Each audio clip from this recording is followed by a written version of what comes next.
Rais wa Marekani Donald Trump baada ya kuongea kwa njia ya simu na rais wa Urusi Vladimir Putin amesema Moscow na Kiev wataanza mazungumzo ya kusitisha mapigano na kumaliza vita vyao ambavyo mpaka sasa vimefikisha miaka 4 tangu kuzuka kwa mapigano hayo.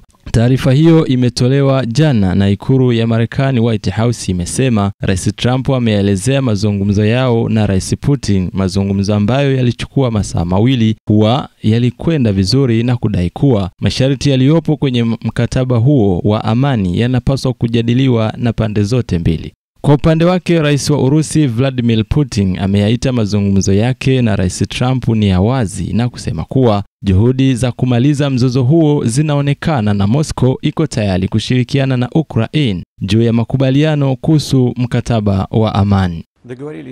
Tulikubaliana na rais wa Marekani kwamba Urusi itapendekeza siku na iko tayari kufanya kazi na upande wa Ukraine kwenye mkataba huu ili kupata uwezekano wa makubaliano ya amani ya siku zijazo. Pia tutatoa ratiba ya makubaliano haya ya amani ambayo itaelezea misimamo kadhaa kama vile kanuni ya azimio pamoja na uwezekano wa kutokea kwa uhasama.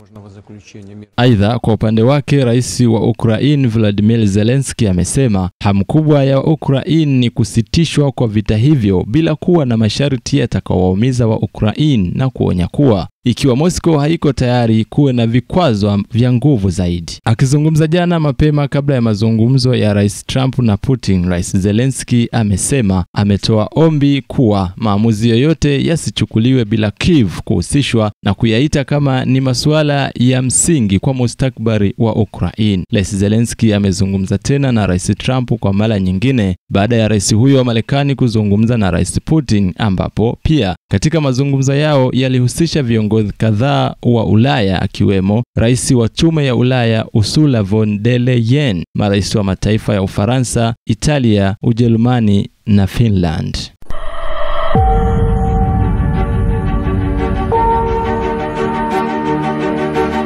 B-Shine TV. All you want.